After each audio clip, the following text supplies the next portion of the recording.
اس لیے بھائی بستامی رحمۃ اللہ فرمایا کرتے تھے اگر ساری مخلوق کو میرا کنبہ بنا دیا جائے اور زمین تانبے کی بن جائے کہ اس میں ایک درخت نہ اگے، کھیتی نہ اگے، سبزی کچھ بھی نہ اگے، اور آسمان سے ایک قطرہ بارش کا نہ گرے، مجھے پھر بھی یقین ہے کہ اللہ تعالیٰ میری عیال کو رزق پہنچا دیں گے۔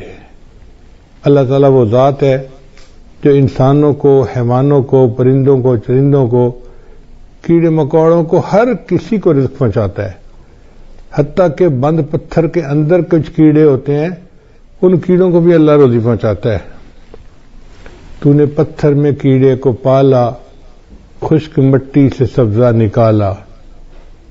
تو نے پتھر میں کیڑے کو پالا، خشک مٹی سے سبزہ نکالا۔ یہ تیرا ہے جہاں، یہ زمیں آسماں اے خدایا، کس نے تیری حقیقت کو پایا۔ ہمارے اکابری نے لکھا ہے کہ رزق کے کھلنے کے 16 دروازے ہیں، 16 کنجیاں ہیں جن سے رزق کے دروازے کھلتے ہیں۔ پہلی کنجی ہے نماز، کہ انسان اہتمام کے ساتھ، خشوع خضوع کے ساتھ نماز ادا کرے۔ اللہ تعالیٰ فرماتے ہیں وَأْمُرْ أَهْلَكَ بِالصَّلَاةِ وَاسْتَبِرْ عَلَيْهَا لَا نَسْأَلُكَ رِزْقًا نَحْنُ نَرْزُقُكَ،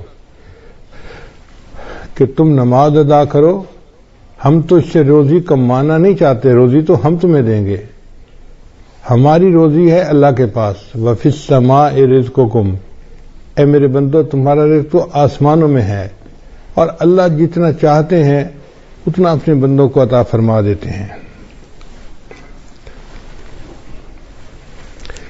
تو سب سے پہلا عمل ہو گیا کہ انسان نماز کو اہتمام کے ساتھ ادا کرے۔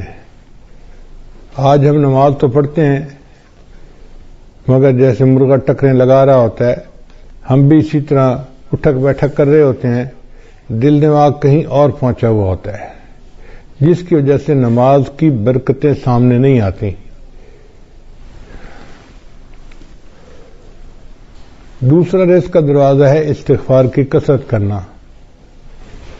چنانچہ اللہ تعالی ارشاد فرماتے ہیں استغفروا ربکم انہ کان غفارا، اپنے رب کے سامنے استغفار کرو، اللہ گناہوں کو معاف کرنے والا ہے۔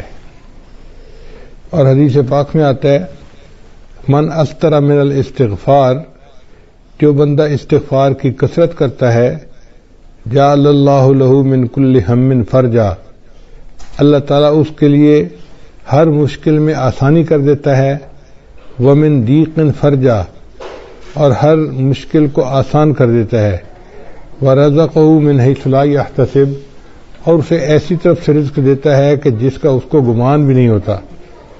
تو گویا استغفار کے زیادہ کرنے سے اللہ تعالیٰ بندے کو رزق ایسی طرف سے دیتے ہیں جس کا اس کو گمان ہی نہیں ہوتا، اور اس کے رزق کی پریشانی کو دور کر دیتے ہیں۔ پھر تیسرا رزق کا دروازہ ہے اللہ کے راستے میں خرچ کرنا، اس کو کہتے ہیں انفاق فی سبیل اللہ۔ اس لیے کہ جو بندہ اللہ کے راستے میں خرچ کرتا ہے اللہ تعالیٰ اس کو واپس لوٹاتے ہیں۔ اللہ تعالیٰ فرماتے ہیں وما انفقتم من شیء فهو یخلفہ، تم اللہ کے راستے میں جو خرچ کرو گے وہ اللہ تمہیں اس کا بدلہ دے گا۔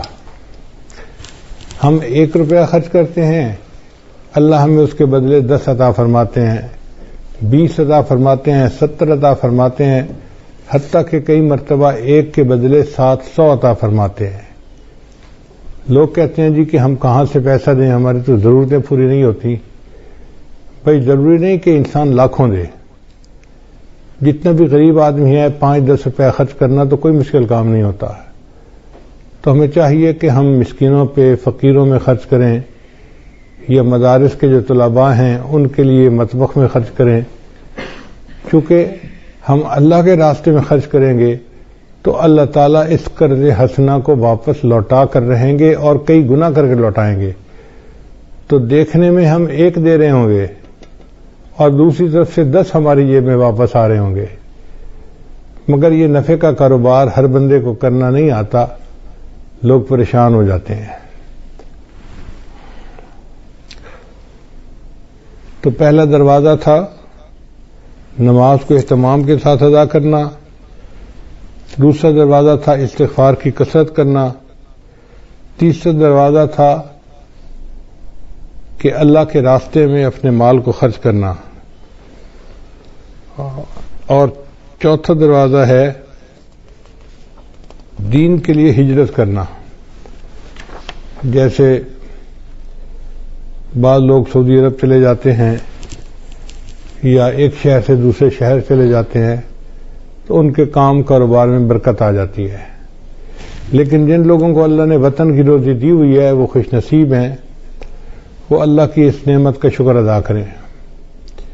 ہر بندے کو یہ نعمت نصیب نہیں ہوتی۔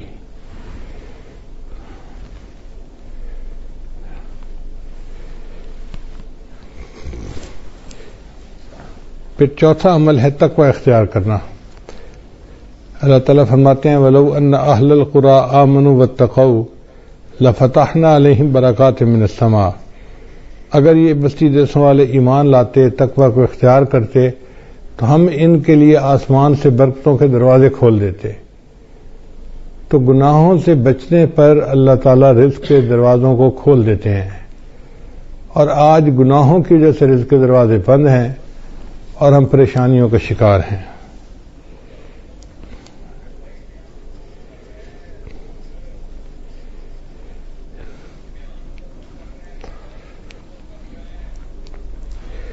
پھر پانچواں عمل جو رزق کے دروازے کھولتا ہے وہ ہے عبادت کی کثرت کرنا۔ حدیث مبارکہ ہے، اللہ تعالیٰ ارشاد فرماتے ہیں،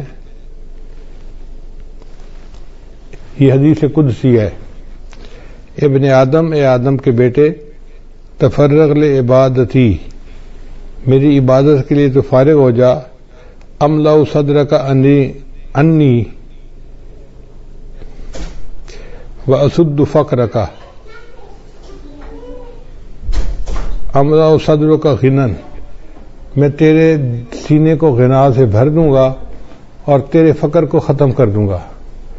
تو دیکھیں عبادت کرنے سے اللہ تعالیٰ سینے میں بے نیازی ڈال دیتے ہیں اور بندے کے فقر کو ختم کر دیتے ہیں۔ اس لیے اللہ کا ذکر کثرت سے کرنا، قرآن پاک کی تلاوت کرنا، نیکی کرنا، یہ انسان کے رزق میں برکت کا دروازہ ہے۔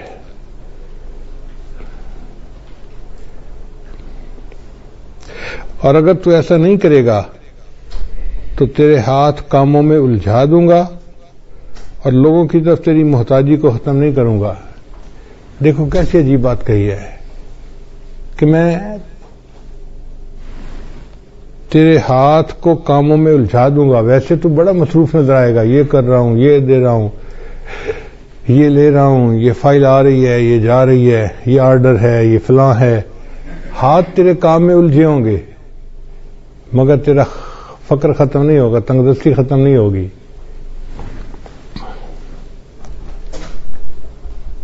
اور چھٹا عمل جس سے رزق کے دروازے کھلتے ہیں وہ ہے حج اور عمرے کی کثرت کرنا۔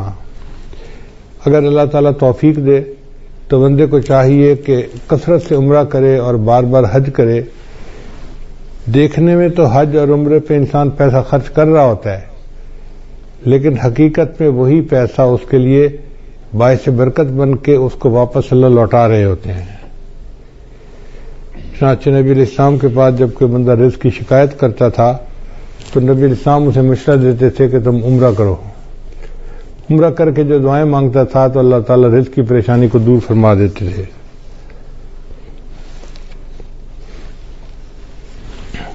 ساتواں عمل جس سے رزق کے دروازے کھلتے ہیں اس کو کہتے ہیں صلہ رحمی۔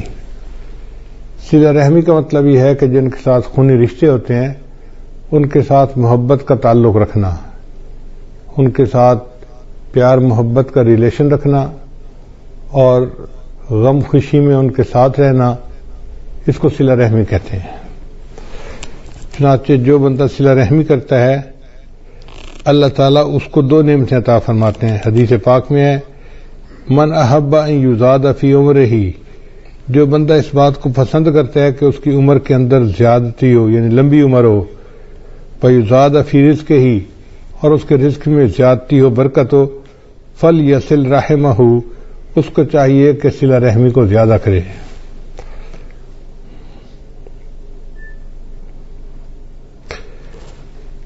پھر 8واں دروازہ ہے رزق کے کھلنے کا، کمزوروں سے حسن سلوک، کہ جو لوگ کمزور ہوتے ہیں، بیمار ہوتے ہیں، بوڑھے ہوتے ہیں، ان کے ساتھ حسن سلوک کرنا۔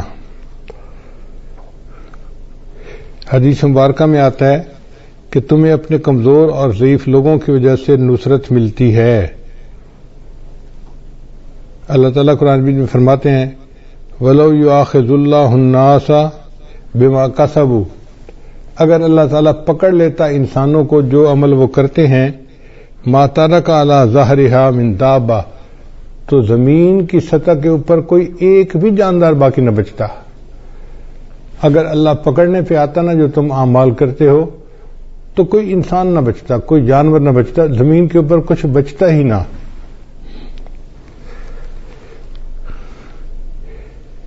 تو اللہ تعالیٰ ہمیں جو رزق دیتے ہیں وہ چھوٹے بچوں کی وجہ سے، بوڑھوں کی وجہ سے، بیماروں کی وجہ سے، عورتوں کی وجہ سے دیتے ہیں، مہمانوں کی وجہ سے دیتے ہیں۔ لہذا ان کو بوجھ نہیں سمجھنا چاہیے، بلکہ ان کی وجہ سے ہمیں رزق ملتا ہے، ہر وقت ذہن میں یہ رکھنا چاہیے۔ رزق کا 9واں دروازہ جس سے کہ انسان کا رزق کھلتا ہے اس کو توکل کہتے ہیں۔ توکل کا مطلب یہ ہے کہ انسان اللہ پر امید رکھے، اپنی طرف سے کوشش کرے اور نتیجہ اللہ پہ چھوڑ دے۔ وَمَن يَتَوَكَّلْ عَلَى اللَّهِ فَهُوَ حَسْبُهُ، جو اللہ پر توکل کرتا ہے اللہ اس کے لیے کافی ہو جاتا ہے۔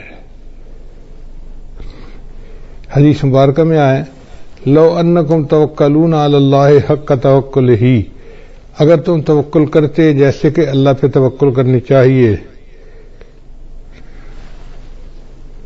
لرزقکم کما یرزق الطیور، تو اللہ تعالیٰ تمہیں اس طرح رزق پہنچاتے جس طرح اللہ تعالیٰ پرندوں کو رزق پہنچاتے ہیں۔ وہ صبح اپنے گھونسلے سے خالی پیٹ نکلتے ہیں اور شام کو اپنے گھونسلے میں پیٹ بھرے واپس آتے ہیں۔ انسان کا معاملہ الٹ ہے، بیچارہ گھر سے پیٹ بھر کے نکلتا ہے اور شام کو خالی پیٹ گھر واپس آتا ہے۔ اور پرندوں کا معاملہ دیکھو کہ وہ خالی پیٹ گھر سے نکلتے ہیں اور اللہ ان کو پیٹ بھر کے رات کو واپس گھر پہنچاتے ہیں، جبکہ پرندے اپنے لیے کوئی چیز جمع بھی نہیں کر سکتے۔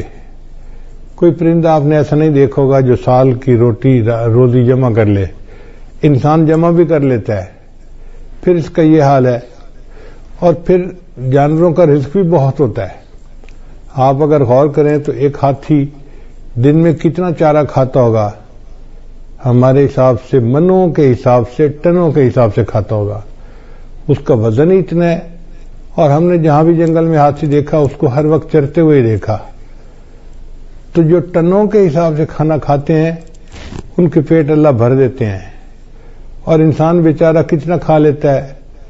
بڑے سے بڑا پہلوان ہو تو 2 روٹی، اس سے پیٹ بھر جاتا ہے بندے کا۔ تیسری روٹی دیں بھی صحیح نا تو کہتے ہیں نا جی پیٹ بھر گیا۔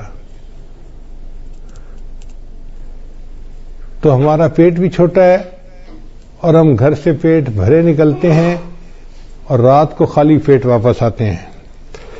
بہتر ہے کہ ہم اللہ تعالیٰ کے اوپر توکل کریں، تو پھر دیکھیں کہ اس کی برکتیں کتنی ہوں گی۔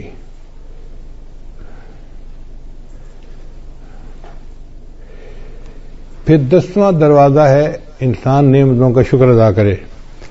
اللہ تعالیٰ فرماتے ہیں لئن شکرتم لازیدنکم، اگر تم شکر ادا کرو گے ہم اپنی نعمتیں تم پر اور زیادہ کریں گے۔ آپ دیکھیں ہمارے اوپر اللہ کی کتنی نعمتیں ہیں، ہم تو شکر بھی ادا نہیں کر سکتے۔ الحمدللہ ثم الحمدللہ کہ گھروں میں کھانا کھانے بیٹھتے ہیں تو 1 سالن 2 سالن تو معمول کی بات ہے۔ کبھی گوشت پکا ہوتا ہے، کبھی دال پکی ہوتی ہے، کبھی روٹی بنی ہوتی ہے، کبھی چاول بنے ہوتے ہیں۔ اب 2 قسم کے کھانے پڑے ہوتے ہیں، حالانکہ کھانا تو ایک بھی مل جاتا تو بہت تھا، مگر یہ اللہ کی نعمت ہے نا کہ اللہ کئی قسم کے کھانے دیتے ہیں۔ اور پھر یہ نہیں کہ کھانے ہی ہمیں ملتے ہیں، کھانے کے علاوہ وافر کھانے ہوتے ہیں۔ چنانچہ میں نے دیکھا ہے کہ کہ ہمارے پاس کئی دفعہ 8-10 مہمان آ جاتے ہیں نا، تو مجھے صرف اندر پیغام بھیجنا پڑتا ہے جی کہ مہمان ہیں، کوئی کھانے کے لیے تردد نہیں کرنا پڑتا. اللہ کے فضل سے اتنا کھانا ہوتا ہے گھر والوں کا بچا ہوا کہ 8-10 آدمیوں کا کھانا تو اسی میں ہی نکل آتا ہے. یہ اللہ کا کتنا بڑا کرم ہے، کتنا بڑا فضل ہے. ہم اللہ کی اس نعمت کا شکریہ ادا نہیں کر سکتے.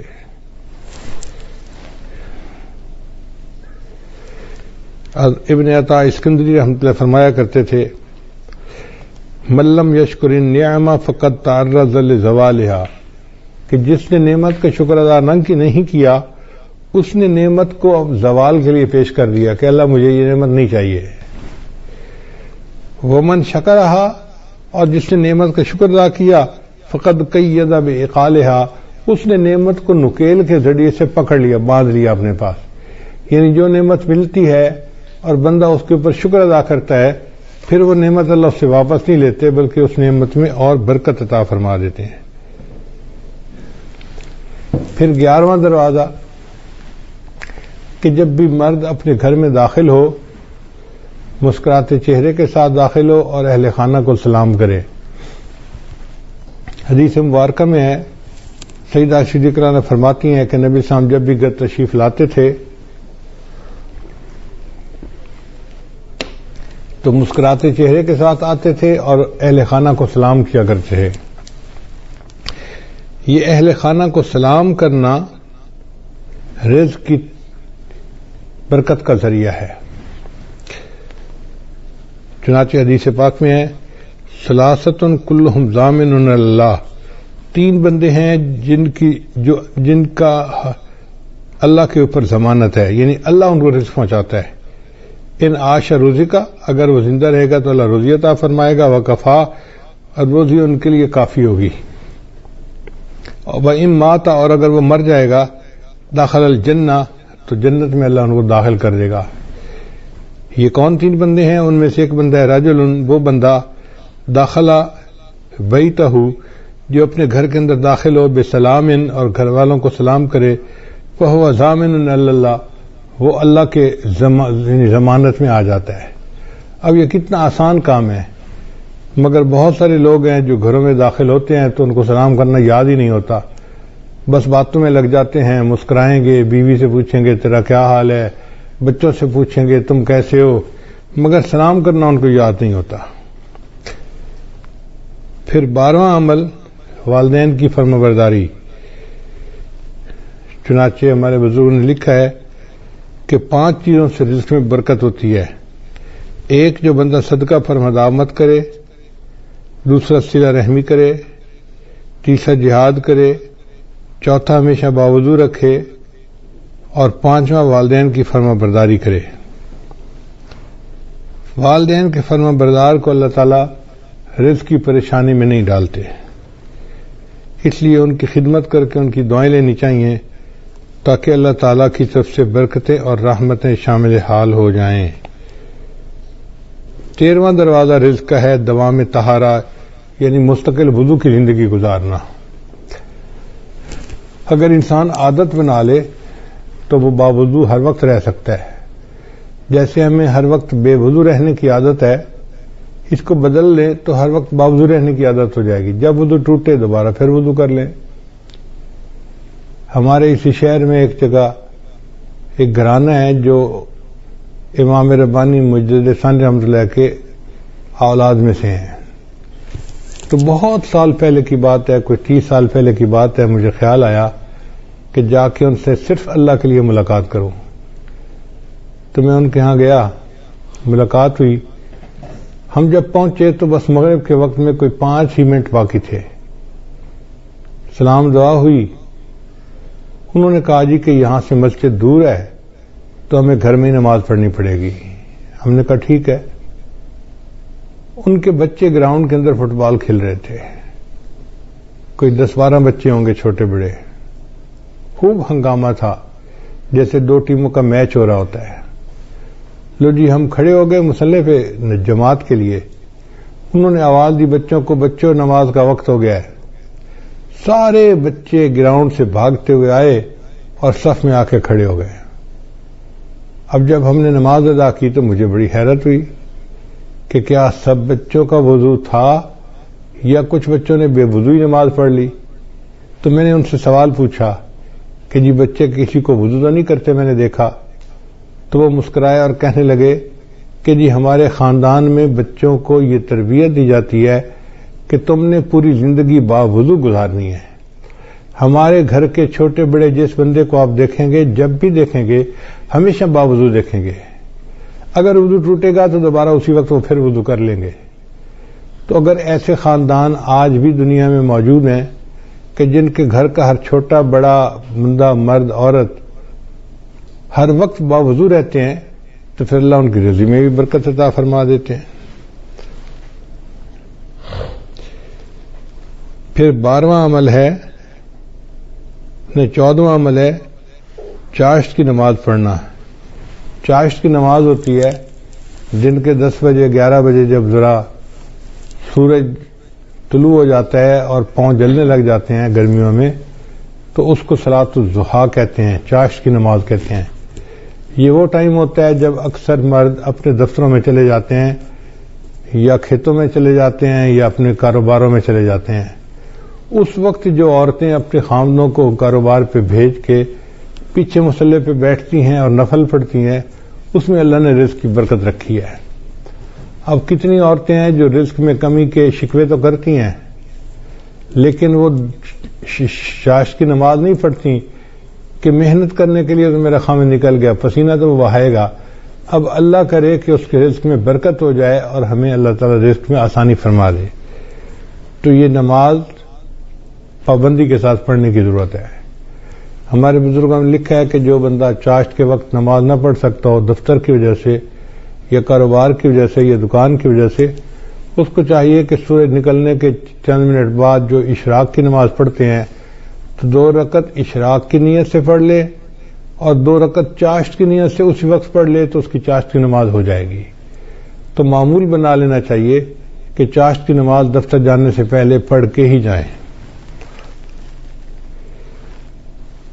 پھر 15واں عمل جس سے انسان اللہ تعالیٰ رزق کے دروازے کھولتے ہیں وہ ہے سورہ واقعہ کو پابندی کے ساتھ پڑھنا. حدیث مبارکہ میں آتا ہے من قرأ سورۃ الواقعہ کل لیلۃ, جس نے ہر رات میں سورہ واقعہ کو پڑھا لم تصبہ فاقۃ ابدا, اس کو کبھی فاقہ نہیں پہنچتا. عبداللہ بن مسعود رضی اللہ عنہ ایک بڑے مفتی قسم کے صحابی تھے, وہ بیمار ہو گئے.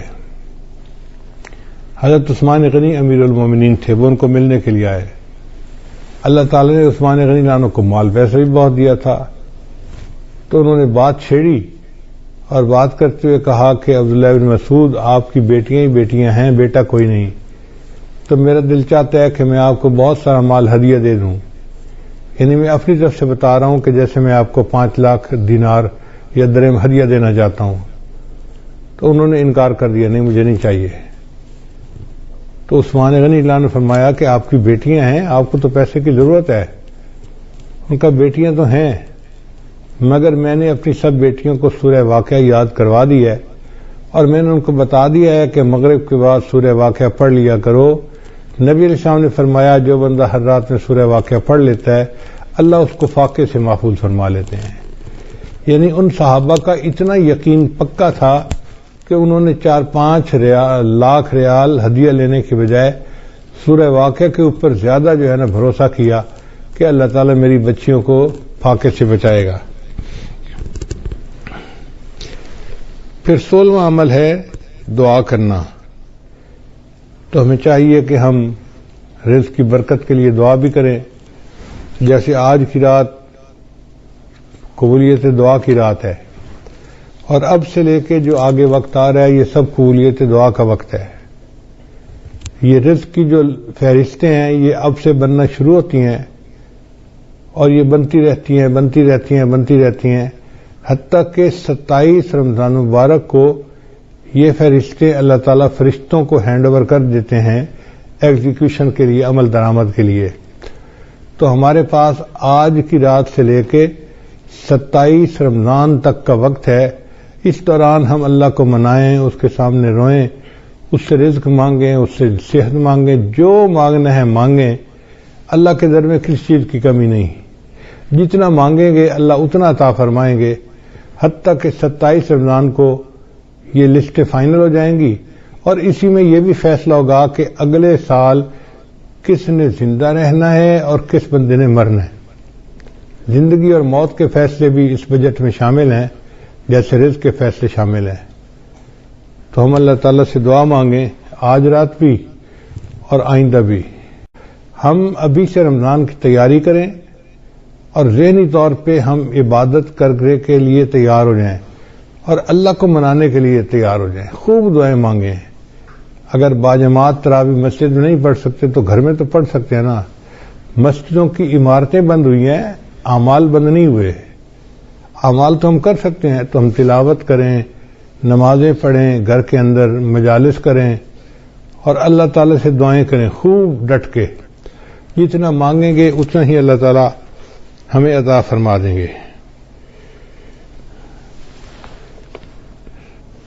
تو یہ 16 دروازے ہیں رزق کے کھلنے کے.